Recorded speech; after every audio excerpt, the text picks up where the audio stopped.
aka this was a jog around. He's a 10-year-old. He's got one massive run left in him in a season at his age, and it's in March.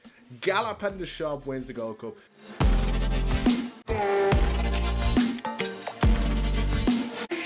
Welcome back to the Staying On Racing channel. This is our day 4 Cheltenham preview.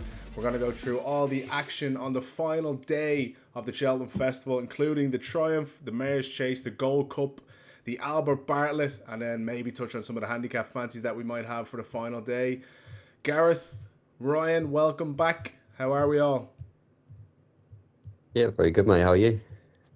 Brilliant, ready to put up some winners as usual. A big shake-up in the Triumph picture in recent times. Narciso Haas, the anti-post favourite, was ruled out by Willie Mullins, which was the first big red X cycling across social media. Probably not the last one, but definitely shakes up the Triumph picture. Makes it a very, very open race now. Yeah, I was looking. I had a good look through the race again after that happened, and it's hard to see how he wouldn't have won that race. I think it was a penalty kick for him. There's now a lot of horses that have either not stepped up to graded company or have just had the one run, which makes it very tricky. Best of the British looks like Maestro Conti, but One Horse Town didn't really boost the form the other day, did he? So that's not particularly great. I think probably the proactive Macho Man form line is probably the one to stick with. I think Macho Man, he was only 2.5 lengths behind. It's hard to see him maybe. It's difficult to see him maybe reversing that form, but at the prices at 7-2 and 10-1, I think that's I'd probably be backing Macho Man if at anything, but it's hard to know at the moment. I'd like to see who Townend decides to ride, because obviously he'll have the choice between Selma de Vere and Macho Man, so I'd rather see that he was going to ride Macho Man before I got involved. But it's a hard race to figure out now without Nice of you to steal my Triumph selection. I'm glad we didn't talk about this before, so it might give me a chance to change it. Gareth, you were heavy on Narciso Haas like many others. What's your opinion of the race now? Yeah, of course, I'm very heavy on Macho Man. No, I'm really. I don't. Yeah, I think it was just Narciso Haas is the lose. It's really been shaken up the market. Not much between Proactive and Macho Man. Probably don't have a strong opinion on them. I think it's probably the best race to judge the form on, apart from Narciso Haas. Probably between the two, but yeah, the prices you're getting over twice as much for Macho Man. I mean, I probably don't see a world where he's not in the first 3 or 4, so he'd probably be an each way bet for me on the day, but wouldn't be bullish on it. I should have had my hopes pinned on Narciso Haas as one of the easiest winners of the week potentially, and that's gone up in flames. Yeah. So look, it can throw up a strange result to Triumph as we saw last year. Those 2 horses that came out of the Triumph last year, pipped by the 100-1 shot. Look what Luam has done since. So look, we can throw up a strange result from time to time, but I wouldn't have an overly bullish opinion at the moment. Probably just at the prices, maybe just side of Macho Man, but certainly not bullish. So that's 3 for 3 on Macho Man, potentially the first horse we've ever unanimously agreed with so far. It shows how much maybe of a certainty Narciso Haas would have been, but when you take him out of the race, you just can't nail your colours to any other horse, which by default then you probably couldn't have put anything up against him if he did stay in the race. I do think that Proactive, he did go off favour, and there was a big drift on Proactive as well when they first faced. 2.5 lengths. The French form is good. The Nicky Henderson horse that's not going, I don't think, Feel Gut. He was beaten fairly comfortably by Macho Man over in France by 5 lengths. And he seems to be one they like for the Supreme next year. So they obviously expect a little bit better and a lot of improvement out of Macho Man. And I'm the same opinion as you. Just at the prices, take Macho Man. But what do we think of Selma de Vere? She came there, to be fair. She came travelling I was like, oh God, who is this thing? So I want to know what happened to. Obviously she beat Monge 2 by a couple of lengths in that. I want to know why Monge 2 didn't race at Christmas. That's what interests me. If she missed a bit of work or something went wrong there, I wonder if she's maybe a big price at 8-1.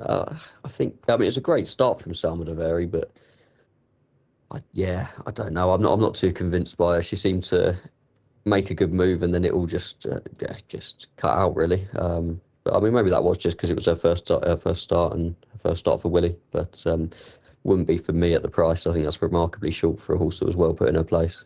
Yeah, she is very like 7-2, 3-1 Look, now. You're looking. she looked pretty stylish, I thought, but you'd be concerned that she didn't quite see out the trip potentially. Joanne said it could have just been her first run, but I think you always need to be a little bit of a stare in this race, And don't you? she's very And small, isn't she? She's oh, yeah. absolutely tiny. She looks like a show horse. Speaking of Willie Mullins mares, that brings us nicely onto the mares chase. What's our opinion at the moment? I was very, very heavy on Spindleberry, and then the owner obviously was twisting Willie Mullins' arm, telling him to go run in the Irish Gold, telling her to go run in the Irish Gold Cup, and pulled up very far from home. I know the statistics for horses that are pulled up before Cheltenham isn't great, but maybe she's got a different profile, pitched into a race that wouldn't have suited her, now back against her own sex. Yeah, I mean, I think Dina Blue's definitely the right favourite. She's drifted to nearly 2-1 in the last few days, which I think is a very fair price. I'd imagine she'd go off a good bit shorter than that. Spindlebury just does seem to be the main danger. I did have a quick look. It's a small sample size, but just at last year's festival, they were the only horse that didn't complete on their previous start and then went to win at Cheltenham was Lossiemouth. But you could look at that both ways. Obviously, it's not ideal that's clearly not an ideal preparation. But obviously, Lossiemouth then dropped into a much calmer race, which is the same as what Spindlebury's doing. So you could definitely forgive for that. But based on the it's a poor preparation for me either way, and I think Dino Blue's a very solid yardstick who will be tough to beat in that race. So I'll keep it short. Is she 9 or 10 now? She's getting on a bit. Only nine, only Only nine. So I think she's 9. got one more She's in been her. around a while. Yeah, I mean, she Yeah, ran in a Grand Annual about, that must be 3 years ago, mustn't it? 4 years ago. So yeah. She it's always been the last 3 years chase. Spindleberry's the better jumper. It's like Dino Blue is not one you're ever really comfortable with your money on. She just has a howler in her. You're like closing your eyes coming up to every fence. Um, yeah, I've cooled a bit on Spindleberry just because of the prep, but also I am willing to forgive her. Like I think if it was completely up to Willie Mullins, she never would have ran in the Irish Gold Cup. It's one of these cases of the owners just going, look, give her a chance. And if she's a Gold Cup horse, she's a Gold Cup horse. But she was pulled up very far from home. She wasn't given a tough race. So perhaps it's worth forgiving. What's she now? I'm not sure what price she is. Is she still 7-2ish or is she in shorter? Round the 4-1 mark, yeah. That's not bad. It's not bad. To me, it looks like a 2-horse race, and I don't think there's a huge amount between the two of them. GMAT, what are your thoughts? Yeah, like yourself, I was very keen on Spindleberry, and I was gutted to see her run in the Irish Gold Cup. To be honest, I was gutted to see her run, and gutted to see Fat the Fat run, and yeah, not an ideal run for either of them from an anti-coach perspective. Spindleberry, yeah, look, heading into, if she hadn't run at Christmas, I would have been very keen on her, but that just tempers my enthusiasm a little bit. I suppose the only thing is, getting, as you say, 4-1 on her. I think leading into Christmas, they were nearly joint favourites at one stage, both around 5-2, 9-4. You're definitely getting a bit more compensation.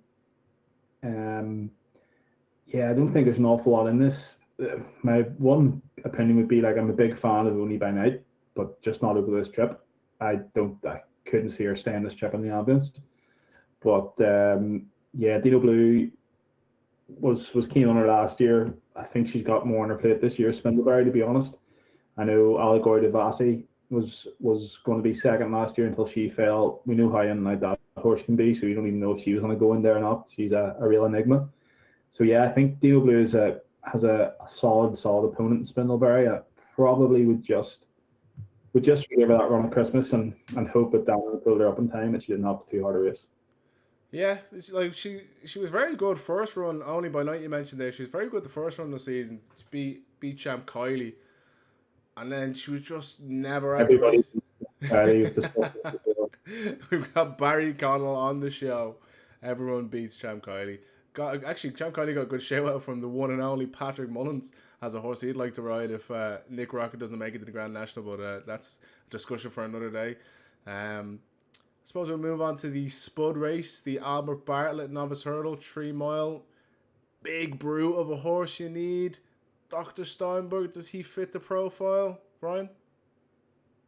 I'm happy enough with the bet I put up before the DRF for him to win there and this at 10-1. But yeah, it's interesting. Obviously, they're not confident they can help him make him stay the trip if he runs as keen as he did there. There is talk about the Turners, but it does look like he'll come here. Yeah, I think he's definitely got a favourites chance, but as you've seen down the years, I think the average winning price is around 16-1 for the last 10 renewals of this, which says all you need to know. So I'd probably look a bit deeper in the market. I think Dr. Dumasnil is looking like running here now. Don't necessarily think he's got much of a chance. I actually think the horse that beat him in the last run, he was beaten 9 lengths by the Passing Wife. There's talk of Gavin Cromwell saying that they're looking at supplementing for this, so could well run here. He finished 3 lengths behind the Devil, in a maiden earlier in the season. That was over 2 miles. Definitely looked a lot better when he stepped up in trip last time, so I'd be willing to chance him at what will probably be a decent price. He's not actually priced up in the market at the moment because he's not entered, but they are mentioning supplementing him. And as seen last year, if Gavin Cromwell thinks he should supplement one, it normally means it's got a decent chance. So if they did, I'd be backing him. Yeah, I got obviously the weights were out today for the Cheltenham handicaps, and the Passing Wife got 143, which that's a good decent Near mark. top weight in the Martin Pipe, isn't it? Yeah, if they're thinking that's good enough to run in the Albert Bartlett, then that's probably £10 in hand. They probably think it has, because you're gonna run to probably mid 150s, low 150s to win a Bartlett, depending on the year. Gareth, Dr. Steinberg, form of the race not great the last day, running a bit keen. Will he settle in a better race? Yeah, hard to know, Jack. Probably over the last few years, it's a race that has threw up a few good winners, but equally a few have gone on to disappoint Cheltenham after that race at the DRF. Short, he's really short for a Bartlett, in my opinion. Don't know what he's really beaten. Also think the Devil is quite short. I know I can see there he's now 6-1. I think that's pretty short based on that run in England. I know he looked quite impressive. Bartlett, I would tend to have 2 or 3 each way darts. Double figure prices would tend to be the way I'd play a Bartlett. I wouldn't be interested in really backing anything at a single figure price unless I'd got onside earlier in the year. And unfortunately, I haven't in any singles. So on the day, I guess I'd probably one you've got me on to, Jack, who I think is really hardy horse, Espresso Milan. I've been impressed with him this season. You put him on my radar a couple of months back, and I think he looks like just a grinder, like an out and out stare that he'll appreciate the trip. That's one thing we don't really know about Dr. Steinberg. If he gets into a battle and has to knuckle down, can he do it? Is he going to stay the trip? Not too sure. So yeah, I was interested in him at a bigger price. I was also interested in, you'll hate this one, each way shot, because he's an English horse and he's just improving through the handicaps. I think I'd probably, if I was going to have a second stab at it, and maybe be interested in Dawson Ladd, and just an improving handicapper. Looks like he'd get the trip well. A double figure price, he'd be another one that I'd be happy to maybe have a look at each way. I don't even know if he's going to run here. He only ran not Saturday past, but Saturday before, and won really well again, off marking the 140s. So yeah, that'd be the two. But again, Steinberg's probably the right favourite. Would I back him at 3-1? Absolutely not. Yeah, I know it's counterintuitive almost to take anything that the Mullins camp say for granted, but just the vibes. Or I don't really like these horses that are like big surprises. Like, they just, every time they mention them, they go, geez, we didn't think he was any good, to be honest. That he just turned out to be a better horse. I just think he might be flattered a little bit by that DRF. Like, I don't think any of the horses in behind are up to much, and he still ran a bit keen. Now, a better pace and a better race will probably help him settle, but I'm with you in Espresso Milan. Looks built for this type of test. If you watched the race the last day, he was knocked around. He had to switch inside, switch to the middle, come between horses, and it didn't even bother him. He didn't flick, he didn't mess around, hang or anything. He just got on with his race. He just seems really straightforward. That's the type of horse you need for this kind of race. Not really sure who's going to be riding him. It could be Spud Mullins, which kiss of death. But at the moment, he's 14 to 1. One that's also the same price, maybe a little bit forgotten. Sortudo. Do we give Sortudo much of a chance in this race? Does he need to prove he'll stay? Wasn't his strongest finishing effort the last time. Yeah, I got the vibe from all the stable tours that he was more likely to drop down for the Supreme rather than go this way. I don't think he'd have much chance in the Supreme, so maybe they'll look at it this way and step up in trip. But yeah, you'd have to be worried about his finishing effort last time. Obviously, like the hurdles were taken out, a couple of them, so it was a lot of running done without hurdling. But that'll be very similar in the Bartlett with just the 2 hurdles, isn't it, in the last mile, just under a mile. So yeah, it could end up being a similar result, but no, it wouldn't be for me. What about you? Yeah, he got a great mention in the stable tour. He has more pace than we thought, but he also might be a Bartlett horse. So, I mean, we learned a lot from that. But yeah, I think he's a really good jumper. So and Patrick Mullins also said he thought he would have won if the hurdles were in. But like you, watching that race, I didn't know if he needed to come down or go up and trip. I even said it to Gareth afterwards. Was he too slow to catch him? He didn't have to finish a kick, or did he not just stay? He just completely baffled me. So I'd rather be on Espresso Milan at the same price, but he's not. If he popped up in this race, it wouldn't surprise me either at the same time. I just think he, from what I've seen so far, looks a little bit tripless. Like, I saw people saying that was a really good run last day at Nice, and maybe it was with the ground being so heavy, but I thought he was close enough coming the last 3 furlongs. I think he was good enough. He would went past. So he wouldn't be for me. I would probably just let him loose from the front in the Supreme and see what he could do. I actually thought he showed a little bit of pace when he ran over 2 mile earlier on in the season. I certainly wouldn't be looking to step him up to 3. If anything, I probably would go down to the Supreme. Yeah, who did he beat first time out? Was Jalan Duderies, 9 lengths. Yeah, he looked very quick.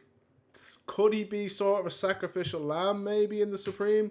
Just go up and ruin Old Park Star and get up amongst the pace, make it a really, really quick tempo, set it up for maybe a Leader Dalier or something. But that seems like the route he's going. He's not going to be number 1 string in any of the races, so he might just be one of these, you go and bash into a few horses and see what happens in the finishing end. Yeah, I suppose we'll move on to the big race of the day, the big race of the meeting, the Cheltenham Gold Cup, the defending champ. I know the way you're thinking, completely out of sorts. The defending second, disappointing at the DRF.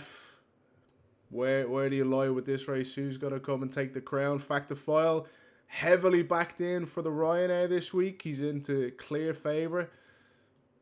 It's anyone's race, Ryan. Yeah, like we said last week, it did come out in those stable tours that it seemed like if Willie got his way, Fact of File was definitely going to end up back in the Ryanair, and that's looking most likely at the moment, which I think is the right decision based on the horse personally, but it probably isn't the right decision for the sport. Galopin de Champs, he's obviously trying to win it back, become the second horse to regain the Gold Cup. That looks fairly unlikely to me, just based on what he's done this season. I know they're obviously building up to the Gold Cup, but I think there's a lot of younger horses in this race, and I think it might just be beyond him this year. I mean, all the reports coming out from, and partially probably why Fact of File has been back so much for the Ryanair, is that I know the way you're thinking he's coming back to himself. Again, I don't know how you could back him based on what he's done this season. I don't care how much he's come back to himself. Then, I mean, you're left with a few others. I mean, Haiti Couleur, I think it's just, I think he's going to need it absolutely bottomless to even get close. I mean, I think he's got a chance of placing if it's a soft ground Gold Cup. I think he'll be the pace angle. Personally, I'm against Django Bay. I just think he's slightly short of top class. I think he's shown over the last year or two that he's definitely beatable. Even by not the best horses, beaten by handstands in Silly Isles last year. He was beaten by handstands as well in a Grade 1 novice hurdle. Got beaten by Beaten the in jukebox steps. man, who's no use. Well, that's where we're coming on to. Obviously, that leaves you with the jukebox man and Gaelic Warrior. They're the two I would be focused on. My worry with Gaelic Warriors is going to have Patrick Mullins on board. Every year, Patrick Mullins gets a ride in the Gold Cup and it comes nowhere near. He's going to hold it up out the back. And I feel like it might be quite similar to the Irish Gold Cup, where it's just the race is all over by the time he's got him into it. I think you're looking at you've got to be looking at 13, 14 runners in this. You'd like to think he'd be a bit more prominent, but I don't think you can trust Patrick to do anything in a race of this calibre. So yeah, after all that, long way of saying, I'll be on the jukebox man. Ben Pauling's going to win the Gold Cup. I thought he was brilliant in the King George. I think he'll be prominent. I think he's a really good jumper. He's only had four starts over fences. I think he's got the most improvement to come in this field. He should have won the Bartlett a couple of years ago, but I think the inexperience caught him out slightly. I think he's the one that's really improving in this race, and I think he's a fair enough price at 6-1. So I'd be with him in the hope that he can withhold that King George form. In the wise words of Johnny Deneen, Ben Pauling is not worth a sausage. Gareth Matthews, who we want for the Gold Cup? 2 words: great dawning. No, my. No, like I don't know. A lot of people were saying that they were pleased with his run at Cheltenham last time and he was given an easy time and all. I just don't see that. I think he was maybe found out a little bit. Everyone commented on how good a jumper he was. Didn't think he particularly jumped the last few that well at Cheltenham. Don't really like the form of that race at all. If Gaelic Warrior comes here, he would also be my selection. Haughty Clears, we were just talking to it before we started recording. If it came up attritional like a Native River Gold Cup, I could definitely see Haughty Clears featuring right at the top.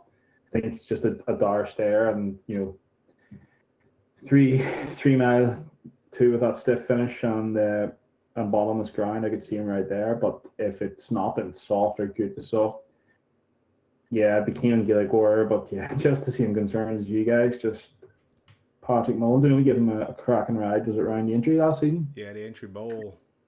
He rode him like a prime Paul Carberry around there. And then, I don't know, he's ridden him like Paul Scholes last couple of times. So, maybe just cross my fingers and hope Patrick has an inspired ride on him. Do you think he gets a hard time because he's an amateur? I don't like this jockeys and public. I love Patrick Mullins. And it's not helpful to my bank. He's so good for the sport. Like, he puts up great horses, gives great tips, like held him to the champion bumper. That's been one of his masters. His horse to follow this season was Green Splendor as well on the Paddy Power racing shows. Ran once, was tailed off, and hasn't been seen since. Gaelic Warrior, I'd be keen on if he comes here. Fact to file, as we discussed before, and Ryan already alluded to it, he definitely 1,000,000% should come here for the sake of horse racing. I wouldn't particularly fancy him. I think he'll dot up in the Ryanair, and I think as time gets closer, I'm starting to think that's where he will end up. I told you you're an idiot, Jack, when you first suggested that. As it gets closer, as many people did. Yeah, well, you also called me an idiot when I as adamant was he was going to go champion hurdle, and I still am. And as it gets closer, I think it's more and more likely he was champion hurdle. Well, you can pile in at 10-1 on the exchange if you fancy over the champion hurdle. Pile in 7-2, not on the no bet because I'm balls. But look, open Gold Cup. It's good to see. It's good to see it so wide open. Very open. Last year he had Galpin. I know he didn't win in the end, but he was a short price. I think he was around even money the year before. It was all really focused around one horse, whereas this year loads of people are giving so many horses, and those sort of top 10, 12 in the betting. There's pretty much everybody fancies one of them for one reason or another. So it's refreshing to see. It'd be good to see a big field again. And just hope Patrick's coming down the outside, finds a nice strip of ground there with 2 out, and releases Gaelic Warrior, and he wins by 6. He thinks he'll settle him in a Gold Cup, which obviously he has to say because he's going to be riding him. But I think he will settle off a really. It looks like it could be a good gallop in the Gold Cup, but I think that'll suit him. And as Patrick said, he's not really keen. He's just free and enthusiastic, so you kind of control him a little bit. And suppose he wouldn't have finished as close to fact to fall in the Irish Gold Cup if he was that keen. He just probably gives the impression that he's going a bit worse than he is. So I'd definitely be wary of him. There is one horse though. Not a lot of respect being shown to the Gold Cup second last year. Galopin des Champs! He's coming back to regain his crown. If you watch the Irish Gold Cup, first off, he got one smack of the whip, turning in, that was it. The rest of the way he was hands and heels. After the race, Willie Mullins immediately came on and said, look, he had a really hard race at Christmas. So this was kind of just a sightseer to see what is left in him before we plan out the rest of the season. AKA, this was a jog around. He's a 10-year-old. He's got one massive run left in him in a season at his age, and it's in March. Galopin des Champs wins the Gold Cup. The Jukebox Man, if there was an extra 10 yards in that race, he was going to come third. Django Bay, I would much rather back him over the Jukebox Man.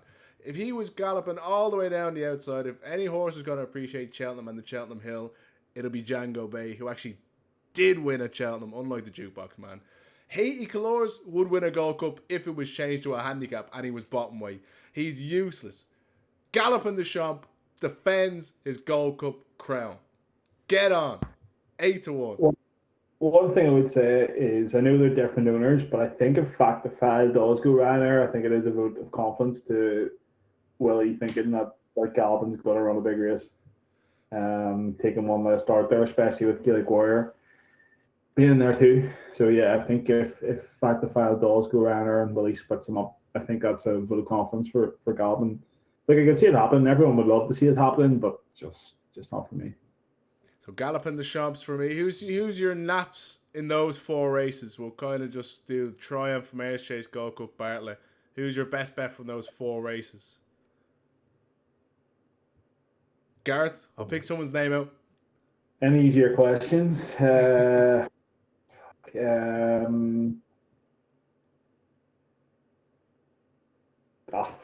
stuck with her all season. I'll say Spindlebear, but definitely my least bullish apple for 4 days. Yeah, to be fair, Triumph very open, Albert Bartlett always very open, Gold Cup very open, Mayor's Chase 2-horse race, pick one of them.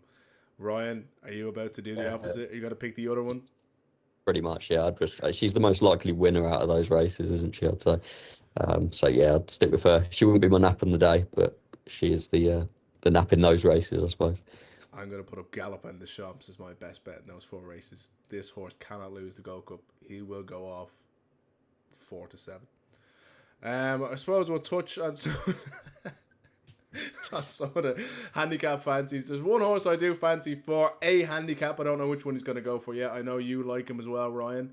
So just for the sake of controversy and diversifying our portfolio, I'll put him up and say he's definitely going to go to the county hurdle, even though he's twice the price. Rock Dino, he was only beaten 3 lengths by the supreme winner, El Kairos. So he also wasn't trying to get close to Mighty Park. I just think he's been absolutely nailed on for a handicap. He got a English mark of 131, which would be near bottom weight in the county hurdle.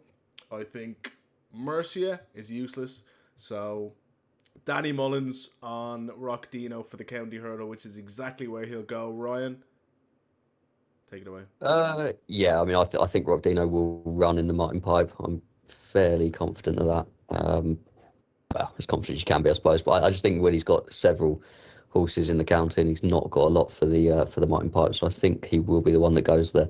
It's disappointing, like you said before we came on. He's been given £7, which seems quite a lot. I'd be having 2 bets in the Martin Pipe, mainly because I think He Can't Dance was quite fairly treated by the English handicapper. He's 18-1 for the Martin Pipe, and it looks like he'd be he's possibly the number 1 horse for Gordon Elliott at the moment, and obviously he does like to target this race. He always sends one here, so I think 18-1 is very fair on him.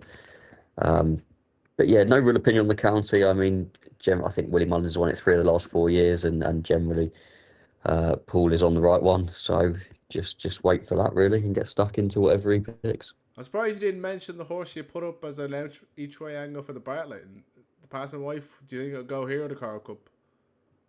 I think if he does go to a handicap, he'll go to the Martin Pipe. I personally think they'll roll the dice and go for the Albert Bartlett. That's what it sounds like. I think 143. I just think if Rock Dino and He Can't Dance and horses that they've clearly not been trying to get the Passing Wife well handicapped. He's been running on his merits, whereas some of these other ones have clearly been, Rock Dino. You can clearly say they obviously knew they needed 2 runs to get into a handicap. So I think there'll just be a few that are a bit well treated for him off of 143. So I think they will go for the Bartlett. But I think he'd have a place chance definitely So if he did come in. You're insinuating that Mighty Park's 38 length beating of a 131 horse isn't genuine form? No, probably not. At least we've got the sound bites and the audio clips for both races now. So if Rock Dino wins the Martin Pipe or the County Hurdle, we can boom collectively as a channel. Matt, any fancies for either of those 2 races? No. Okay. Surprisingly, I can't even believe I'm uttering these words out loud. The one horse I fancy not in the graded action on Friday is in the Hunter's Chase. I think he's a massive price. It's Clonfunnick for the Crawfords. He's run a few times this year. He ran on Boxing Day at Down Royal. He's beaten 6 lengths, but it's on the line. Then he had another run in January where he beat Conflated by 6 lengths. Earlier on in the season, the point to point as well. He beat Lifetime Ambition, who I think was quite highly touted for this race last year, I believe. I had looked at the betting earlier on in the season for this. I think it was maybe about a month ago. And Conflated was 10s for this. And Clonfunnick was 33-1, even though he beat him 5 lengths last time out. I've had a look. Conflated no longer seems to be in the betting. I don't know if he's going to go cross country. Did he run the cross country? He's going to the cross country, yeah. Lord, I said. Clonfunnick's 25-1. I'll probably have a token bet on him on the day. He was a hurdler. I think it was highly enough regarded when he first came about with the Crawfords. But yeah, he's put together a couple of runs this year with 2 wins and 4 races. And I said he was a staying on 6th at Down Royal on Boxing Day, which was sandwiched between 2 wins. So like those Hunters Chases, anything can happen. It'll be a bit like the Bartlett. There wouldn't really be one right like the top of the market. They usually back a couple of double figures each way. And I thought he was quite interesting. Only a 9-year-old as well. So yeah, and he's won 4 of his 5 point to point. So yeah, I thought he was interesting. Yeah, I've one bet in the Hunter's Chase, and it's pure heart over head. Patrick Mullins sitting on the back of Statler after a quick hiatus from racing to go show jumping. This is genuine. He went show jumping for a year and then went to Faye Bramley's. He should have won the first day over 2-4, got an awful ride, and then he won by about 8 lengths last time out. Very tight track, wouldn't suit him. Big galloping track like Cheltenham. Won there before, about 20 years ago. Statler 12-1. We will be there. We will be there. So, I mean, you must be on the Patrick Mullins top jockey at this point. Yeah, absolutely. Worth a fiver at 6,000-1. He's got Espresso Milan, Gaelic Warrior, Statler. He won't win the bumper unless he can lose a stone and ride Quirin. What else? So he's going to ride 3 in a row on the Friday in the 3 biggest Yes, races. exactly. Now you've nailed it. He's going to have a Friday 3 timer. That's my nap at the festival. Patrick Mullins to ride 3 winners on the Friday. Suppose that wraps up day 4 quite well. This Thursday, we're going to do Cheltenham 2026, the handicaps. We're going to go through the newly released weights that were released today by the English handicap. We're reassessing some of the Irish horses. We touched on some of them today. Some Irish horses are now ineligible to run. Some have been hit with harsher penalties than others. We're just going to go through all those handicaps, the trends, what sort of horses to look out for on Thursday. And then next week, we have a full Cheltenham Festival preview where obviously some of our previous selections might no longer be running, injured, stuff like that. We'll get our final picks for those races. Don't forget to subscribe with your chance to win €50 is currently all that's in the giveaway pot at the moment, but there's got to be 4 or 5 more chances between now and Cheltenham. So there's €50 to give away to any lucky subscriber on the Monday before Cheltenham. Until then, thanks for watching, enjoy, and see you then.